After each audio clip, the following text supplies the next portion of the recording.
You talk about your nuclear capabilities, but ours are so massive and powerful that I pray to God they will never have to be used. I've spoken to General Mattis and the Joint Chiefs of Staff, and our military is ready if necessary. President Trump again suggested today that Kim's attitude has recently changed. I think they want to do what's right. I really think that they want to do, and it was only recently that this has been taking place, and I think I understand why it's been taking place. The president today would not expound on what has taken place to change North Korea's attitude, but on Tuesday he suggested Chinese President Xi Jinping got in Kim's ear in a recent meeting in China. The second meeting, I think there was a little change in attitude from Kim Jong-un, so I don't like that. I don't like that. President Trump described Xi as a master poker player, but last night the president laid down a bet of his own, launching a national security investigation into car and truck imports. The move brought a sharp reaction from China, which has been eyeing the U.S. as a rich market for its cars. China opposes the abuse of the term about national security. It will seriously damage the multilateral trade system. We will firmly safeguard our own legitimate interests. At the same time President Trump is putting the trade squeeze on China, he is also urging Xi Jinping to keep up the pressure on North Korea to help bring Kim to the table. While keeping the June 12th date may be difficult, in his letter, President Trump wrote to Kim, "If you change your mind having to do with this most important summit, please do not hesitate to call me or write." The president adding, "I felt a wonderful dialogue was building up between you and me." A combination of honey and vinegar to attract the bee. If and when Kim Jong-un chooses to engage in constructive dialogue and actions, I am waiting. It's unclear whether North Korea was really serious about the summit at all. This past weekend, the White House sent the Deputy Chief of Staff for Operations, Joe Hagan, and an advance team to Singapore to meet with the North Korean delegation and nail down the plans for the summit. The White House team waited in Singapore for 3 days, but the North Koreans never showed. Bret? John Roberts live on the North Lawn. John, thanks. North Korea says it has delivered on a promise to destroy its main nuclear weapons testing facility. It comes on a day dominated, of course, by news of the U.S. withdrawal from the planned summit in Singapore. Senior Foreign Affairs correspondent Greg Palcott is in Seoul tonight. North Korea claimed it dismantled its nuclear test site in the northeast corner of the country Thursday. It brought a small group of foreign reporters to watch the explosive closure of 3 tunnels used in past blasts. Eyewitnesses said it was spectacular, but there were no international experts to confirm the claims. And then, a few hours later, the real regional bombshell, the cancellation, for now at least, by President Trump, of the planned summit next month in Singapore with Kim Jong-un. South Korean President Moon Jae-in, who had been with President Trump earlier this week discussing the planned summit, was said to be perplexed by the regrettable news. In a statement late Thursday, he said denuclearization can't be delayed or abandoned, urging direct talk again between the two sides. All this is urgent for Moon, as he has moved to bring the crisis to a diplomatic resolution, including his own summit last month with Kim Jong-un along the DMZ. It's certainly a significant setback, but South Korea obviously have reached out publicly and urged both parties to remain calm and engage in dialogue. Regional observers are still holding out hope that the two sides can start talking reasonably with each other again. For now, at least, experts say they're talking at each other. This is definitely a huge bump in the road, but I suppose we'll have to wait and see what the North Korean reaction is, as well as what the reaction of other regional players are as well. It is early Friday morning here on the Korean Peninsula, and so far, at least, we have not gotten a reaction yet from the North Korean government to the White House moves. The regime recently has gotten a little bit better with its reaction time, but in fact, they might want to consider what is next after this White House decision. Back to you, Bret. Greg Palcott live in Seoul. Greg, thanks. Secretary of State Mike Pompeo expressed exasperation today during testimony before the Senate Foreign Relations Committee at a question from New Mexico Democratic Senator Tom Udall. The conversation involved the cancellation of the North Korean summit, but then Udall questioned Pompeo about possible foreign conflicts of interest on the part of President Trump and his refusal to release his tax returns. I've been incredibly involved in this administration's foreign policy now for some 16 months, and I have seen literally no evidence of what you are that's what I want to ask you specifically about. No, it is not scurrilously. It's an outrageous suggestion. My friend, it is not scurrilously. Pompeo called Udall's questioning bizarre and outrageous. Udall contended his concerns had already been raised by a number of other people. Tonight, lawmakers from both parties are mulling over information received at a pair of classified briefings about the FBI's investigation into the Trump presidential campaign. One of the meetings came at the request of the president and was for Republicans only. The other came after considerable grousing from Democrats. Chief Congressional Correspondent Mike Emanuel is live on Capitol Hill tonight with details. Good evening, Mike. Bret, good evening. Democrats complained they were being shut out from classified intelligence briefings. They were ultimately included. After today's briefings led by top intelligence, justice, and FBI officials regarding President Trump's allegations, the FBI inserted a spy into his campaign. At least one Democratic lawmaker wasn't convinced. Nothing we heard today has changed our view that there is no evidence to support any allegation that the FBI or any intelligence agency placed a spy in the Trump campaign or otherwise failed to follow appropriate procedures and protocols.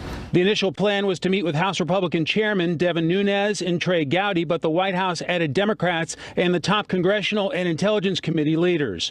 In a brief statement, Speaker Paul Ryan defended the efforts of House lawmakers conducting oversight of the executive branch, saying he looked forward to the Intelligence Committee promptly completing its work since they're now getting the cooperation they need. On Fox and Friends, President Trump was asked about an attack from former FBI Director James Comey, who tweeted yesterday, "Facts matter.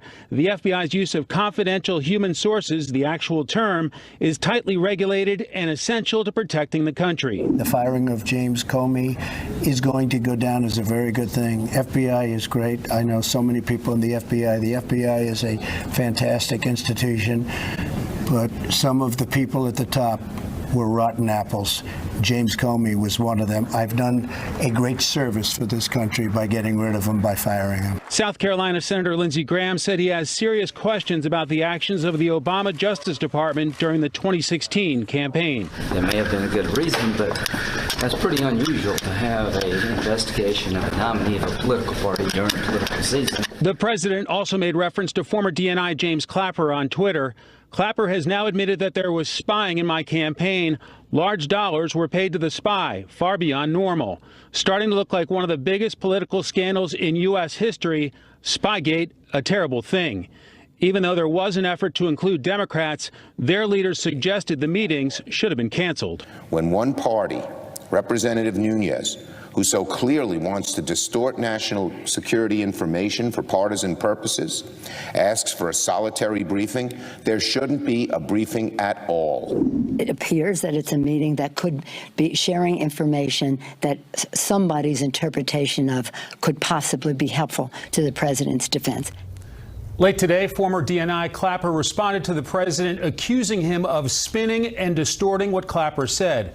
Clapper says he took aversion to the word spy and called it the most benign version of information gathering, saying they were trying to figure out if the Russians were attempting to infiltrate the Trump campaign. Bret? Thanks, Mike. Let's talk about today's meeting, the North Korea summit news, and other topics with Senate Majority Leader Mitch McConnell. Senator, thanks for being here. Glad to be with you, Bret. If you can, and knowing you're hampered by the situation of the meeting, can you tell us anything about that meeting with the DOJ up on Capitol Hill today? Yeah, it was a classified briefing of what we call the Gang of Eight, which is the leadership of the House and Senate, along with the Intel committee leaders. And I really can't because it was a classified briefing, and that's what classified means. Yeah. Were you surprised with what you learned? Nothing particularly surprising. But again, it was classified, so there's no real report I can give to you. I won't go down this hole, but should Congress be privy to this material if it is part of this investigation? Yeah, I think occasionally briefing the so-called Gang of Eight is a good idea for the administration. They agreed to do it, and we were glad they did.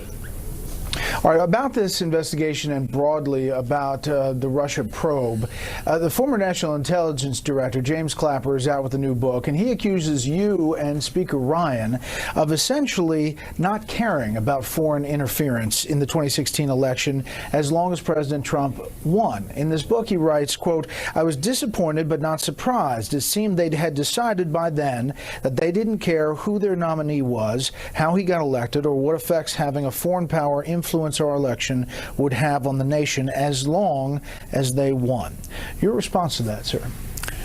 Well, it's almost laughable. I mean, the administration and the various players involved in underestimating the whole episode have been looking around for others to blame. That's an absurd suggestion. Clapper knows better, and he shouldn't have written it. Do you think that this investigation is coming closer to an end? I have no idea, but I think it would be great if we got to a conclusion, and got to a conclusion sometime soon. Let me turn to today's news about the North Korean summit, the summit in Singapore that's now been called off. Your reaction to that?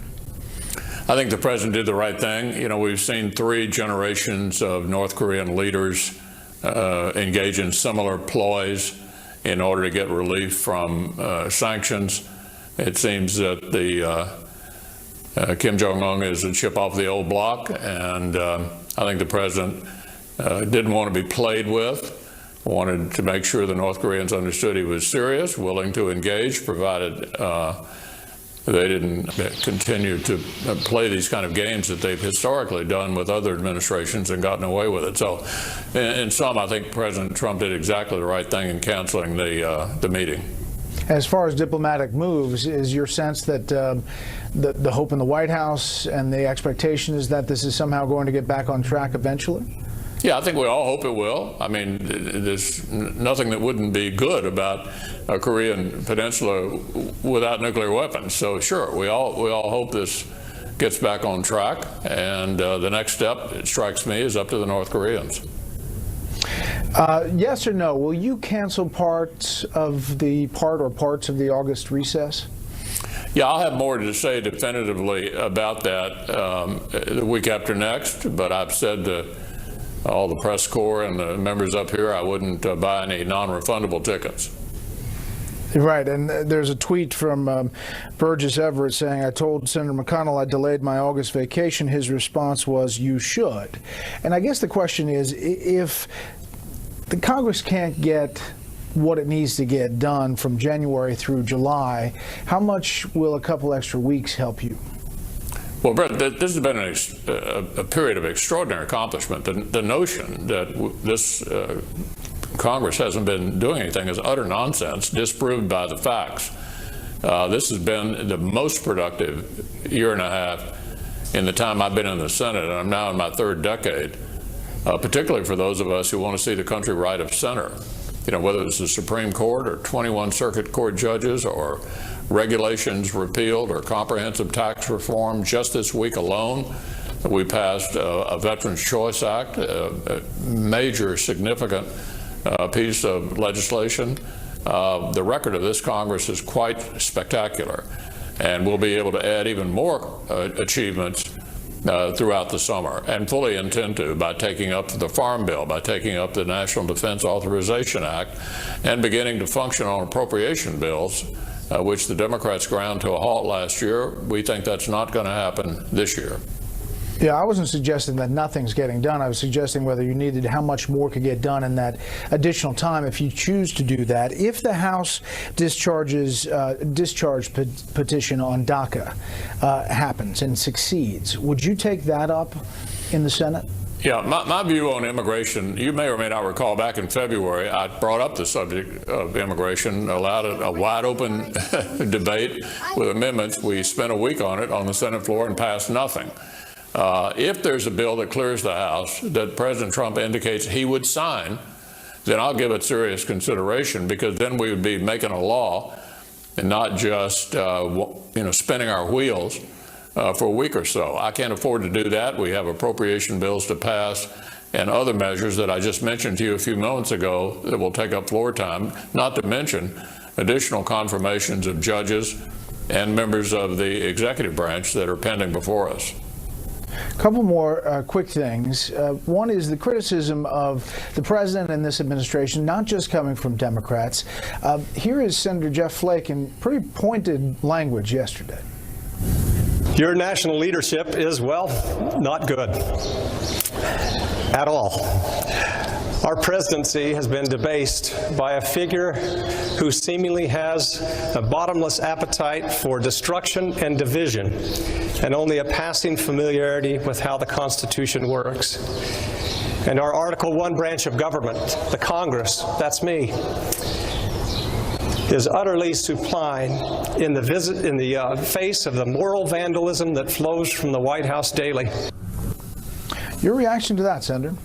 Well, obviously, I don't agree with that. I wish Jeff were going to run again and stay in Congress and try to have an impact. He decided to leave, to retire. So he can say what he will. I obviously don't agree with that. I think this has been a period of extraordinary accomplishment by both the president and the Republican Congress. Last thing, another Republican senator, Senator Toomey, tweeting out, raising taxes on Americans who choose to buy imported cars or trucks is a bad idea. Doing it under the false pretense of national security, Section 232, is an even worse idea, as it invites retaliation and weakens our credibility on actual trade disputes. It seems like there's pushback in the Republican ranks on that as well. Yeah, I tend to agree with Toomey on that. I hope we can avoid getting into any kind of tariff situation.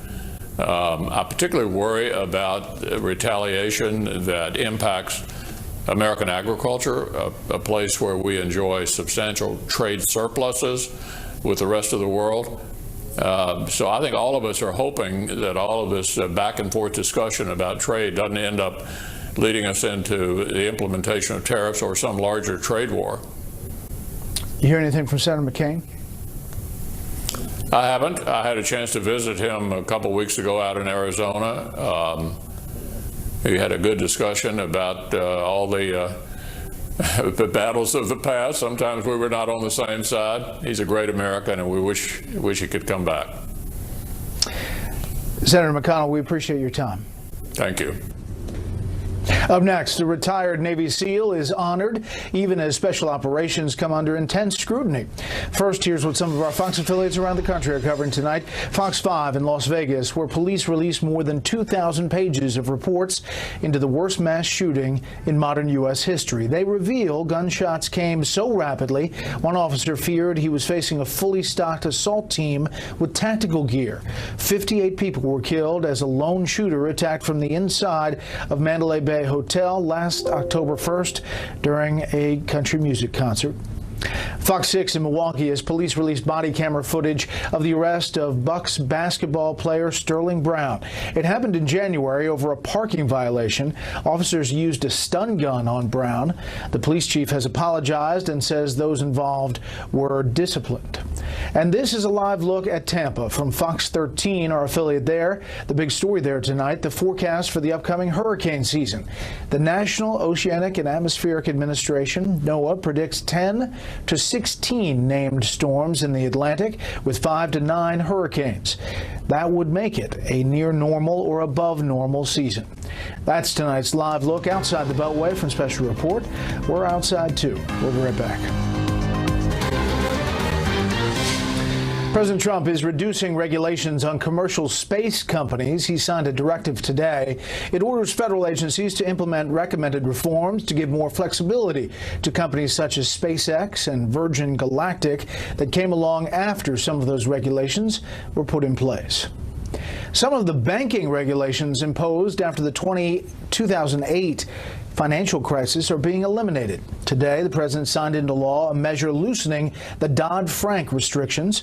The law makes a 5-fold increase to $250 billion in the level of assets at which banks are deemed to pose a major threat if they fail.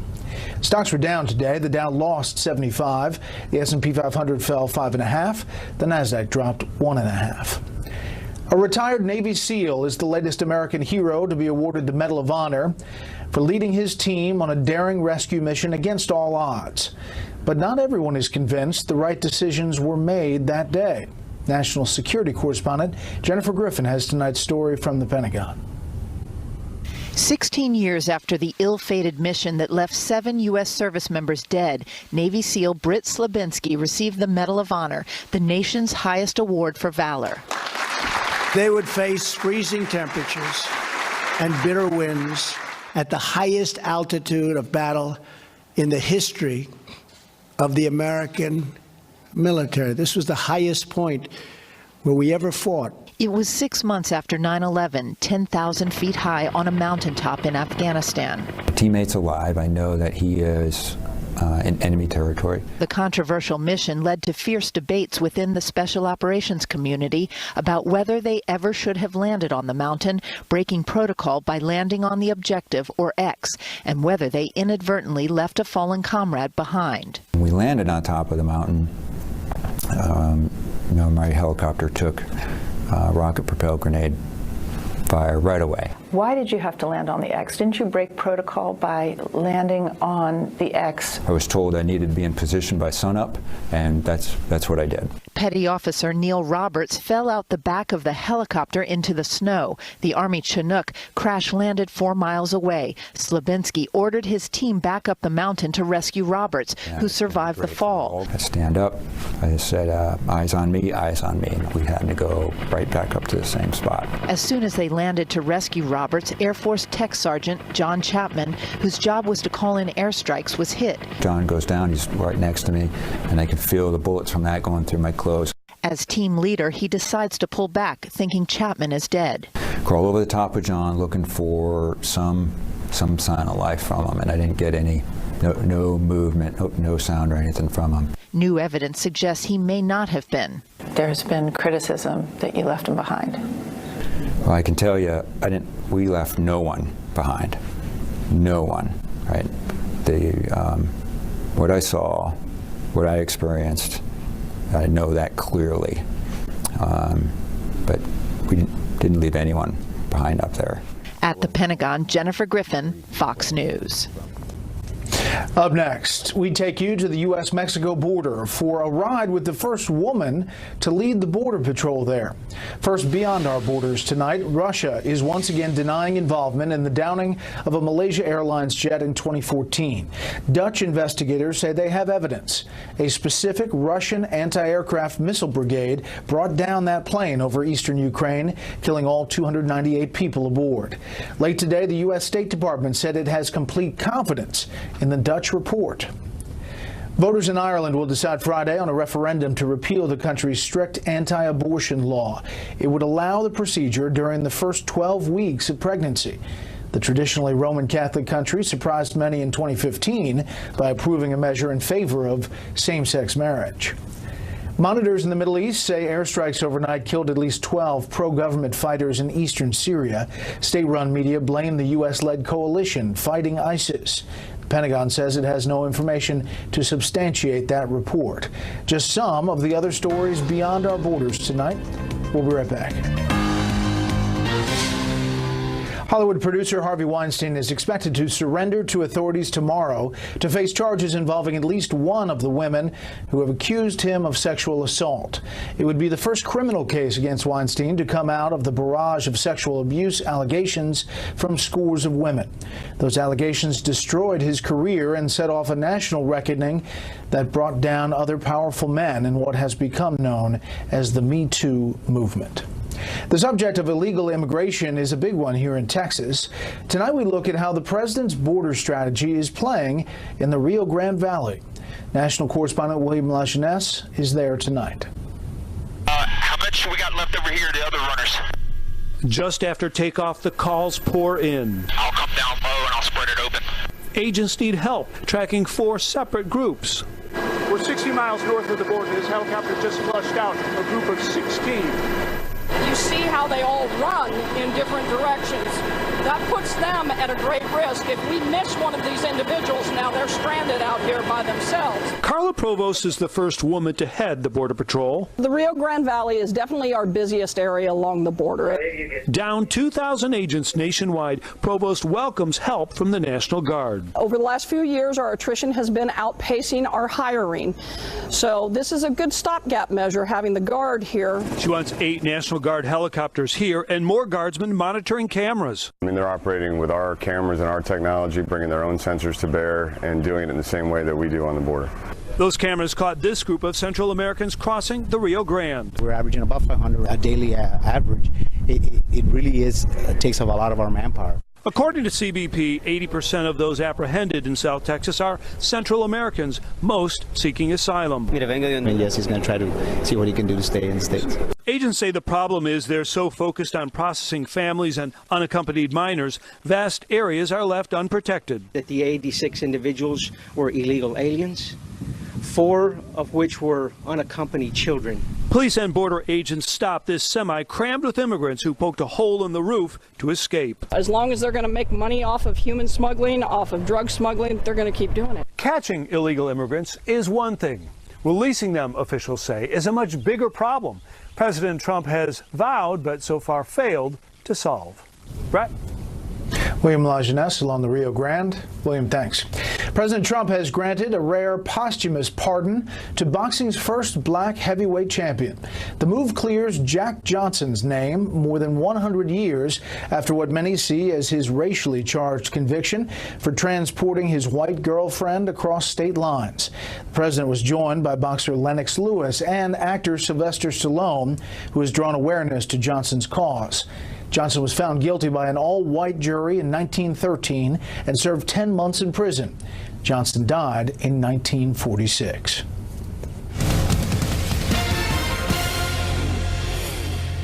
In Washington, the brain trusts in the Republican and Democrat parties are busy planning their strategies for the midterm elections in November. Tonight, correspondent Peter Ducey on Capitol Hill looks at those messages the parties are trying to convey.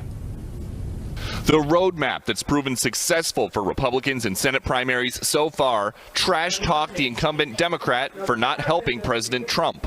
The wall's being built. What the hell is there to be upset about? A senator who will work with President Trump. Ohio is going to move forward with the Trump agenda. Expect to see GOP candidates everywhere start touting tax reform, regulatory rollbacks, and the flood of conservative judges to courtrooms. If you look at the Supreme Court nomination, our judges right now are filling the federal courts, making good decisions based on the Constitution, not trying to be activist judges. The 2018 strategy for some Senate hopefuls also mimics Trump's anti-establishment approach. Just look at Josh Hawley trying to unseat Democratic Senator Claire McCaskill in Missouri. They're furious that D.C. has feathered its own nest, that people like Claire McCaskill have voted in ways that benefit them and their special interest donors. But Democrats don't think Republicans can claim the outside the Beltway approach anymore after what they call controversies involving leaders of the EPA, HUD, and OMB. President Trump has become the swamp. Their plan to win control of Congress is called a better deal and tries to diminish the crown jewel of the Republican resume, tax reform. Now the rising gas prices will, as one economist put it, roughly cancel out the 2018 consumption boost from tax cuts. The president's name is also being used to try to motivate base voters. The best thing we can do to stop the worst part about the Trump agenda is to win the 2018 elections. But in states Trump just won, Democrats can't all run against him, which means the party isn't totally united. In West Virginia, people like Donald Trump and like Joe Manchin. And you know what? We can work very well together. That goes to show you, as strategies are being crafted, even the lawmakers considered the most vulnerable are not all on board with the messages their national leaders are spending hundreds of millions of dollars to promote. Bret? Peter Ducey on the Hill tonight. Peter, thanks. President Trump cancels the Kim. I've decided to terminate the planned summit in Singapore on June 12th. I believe that this is a tremendous setback for North Korea and indeed a setback for the world. Hopefully positive things will be taking place with respect to the future of North Korea. But if they don't, we are more ready than we have ever been before. The art of diplomacy is a lot harder than the art of the deal. I think it's a good thing for Kim Jong-un. When he got this letter from the president saying, okay, never mind, he must be having a giggle fit. In this very chummy, palsy-walsy letter to Kim Jong-un, Kim Jong-un, is the big winner. Minority Leader in the House, Nancy Pelosi, referencing this letter that actually was tweeted out by the president himself, in which the first announcement is made that the Singapore summit is not going forward. Among the outreach, though, is a future line in here. If you change your mind having to do with this most important summit, please do not hesitate to call me or write. The world, and North Korea in particular, has lost a great opportunity for lasting peace and great prosperity and wealth. This missed opportunity is a truly sad moment in history. With that, let's bring in our panel from Washington. Tom Rogan, commentary writer for the Washington Examiner. Amy Walter, national editor for the Cook Political Report. And Molly Hemingway, senior editor at The Federalist. Tom, your thoughts on how it all came down today? Well, I think the basic point here is that President Trump is leaving clearly opening towards continuing this summit on June 12th as had previously been arranged. And I think actually, in my impression, that is what will happen. What I think you see coming behind the scenes here is a pressure calculation on the part of the Chinese to see how far they can push President Trump. I think this cancellation was directed at Beijing as much as it was at Pyongyang. But also on the secondary part, Kim Jong-un recognizing that the symbolism of his attending the summit is as complicated as some of the concessions that he might be expected to make. But I still think ultimately this summit will go ahead on June 12th.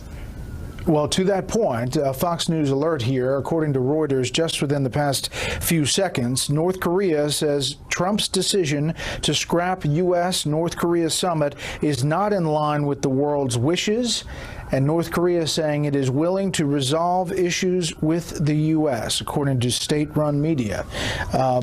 This develops, by the day, by the hour, Molly.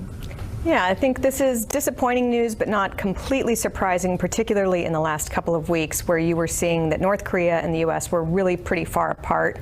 North Korea was proposing something more along the lines of what we've seen in past decades, where they have an aspirational pledge that they will eventually denuclearize. And the U.S. was saying that's not going to work anymore. We want it up front. We want accountability. We want a clear timeline. So they were far apart, and we'd heard that communications had really broken down.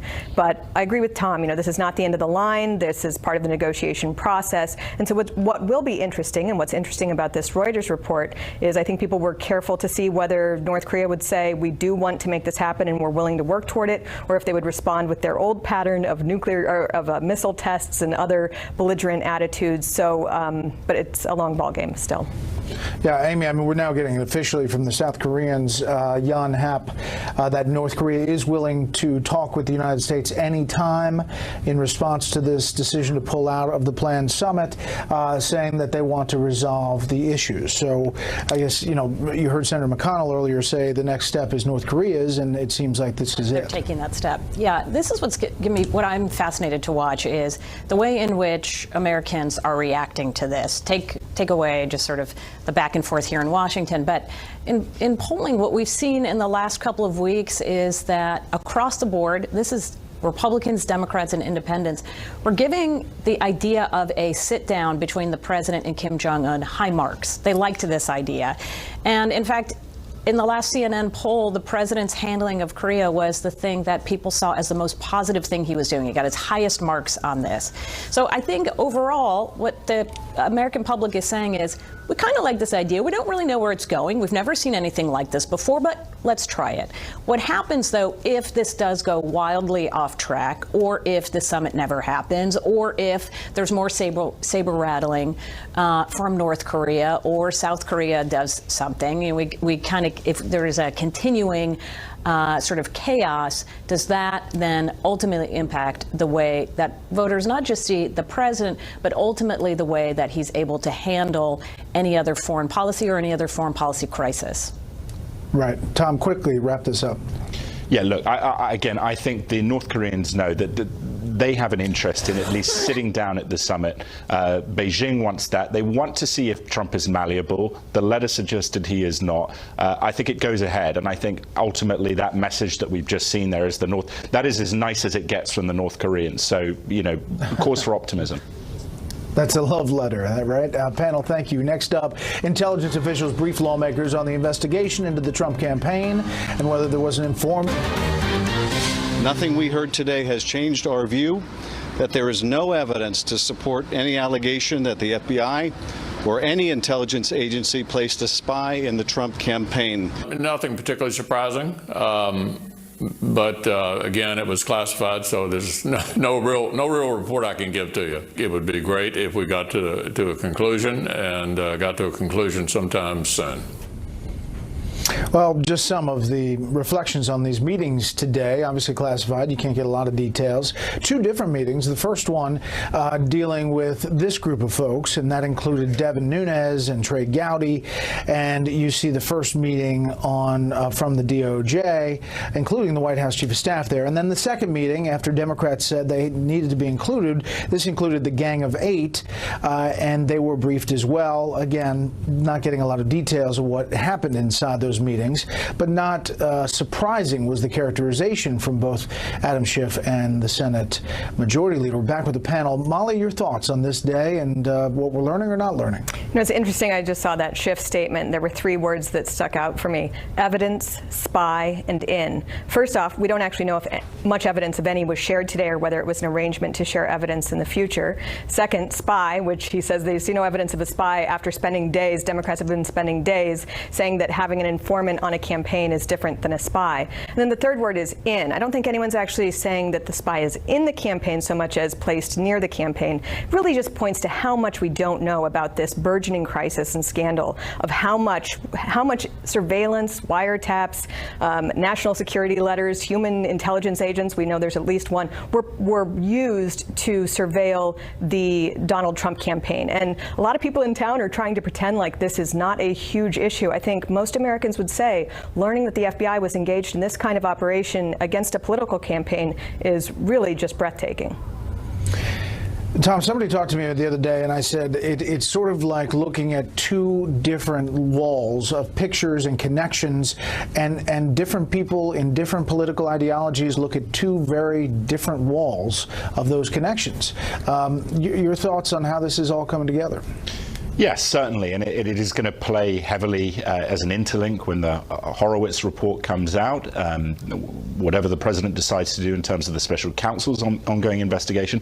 One thing that is notable here, though, and you see that the best proof of it in an open source sense, that is to say something that we can see at face value, is that Coates was attending this meeting, the Director of National Intelligence. That is notable because counterintelligence investigations that normally the FBI sort of takes predication over that, and the DNI kind of stays away. Why was he there? I think he was there to make the case on the part of foreign intelligence relationships with the United States that played a role in terms of generating some of these leads that got to the kind of points that Molly mentioned, specifically the British there. That will come out over time, but there's a controversy surrounding that I think he's trying to say, listen, be careful here. Yeah, here is Senator Graham. Amy, take a listen to this.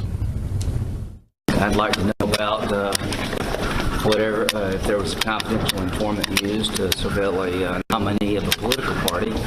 There may have been a good reason, but that's pretty unusual to have an investigation of a nominee of a political party during a political season. We need to make sure there are checks and balances, and did it happen, and was there a good reason? And that's why I think the Gang of Eight is appropriate to be looking at this. It needs to be bipartisan. Amy. Yeah, well, that's the whole point, which is there's supposed to be check and balance, and if the job then of Congress, which should be done in a bipartisan way, to look at whether or not there were abuses. And if that is not the case, then we just need to move on. And the back and forth, I think you said it perfectly about this idea of two walls. And whatever you think about the president determines how you feel about whether this is a big crisis or whether it is not. And I think if the shoe were on the other foot, if this were Hillary Clinton as president, There would be very different coverage on what was going on based on who you are and what you think about Hillary Clinton. So I think the best place to keep this is where it certainly is right now, which is there's a special counsel for a reason. There's a process for a reason. There will be hopefully a report that we get to see. And from there, we will have all the evidence in front of us instead of stuff that just gets sort of dribbled out here and dribbled out there. Some leaked by Republicans, some leaked by Democrats, all of it obfuscating. We don't really know what any of it means. Actually, we have zero indication. We have zero indication that the special counsel is looking into abuses by the FBI. We actually even don't have evidence that the IG is. That's why Congress, which has subpoenaed this information, needs to get it, an independent oversight body. We'll talk about this much more. Had to make room for the Senate Majority Leader tonight. Panel, thank you. When we come back, little girls with big dreams.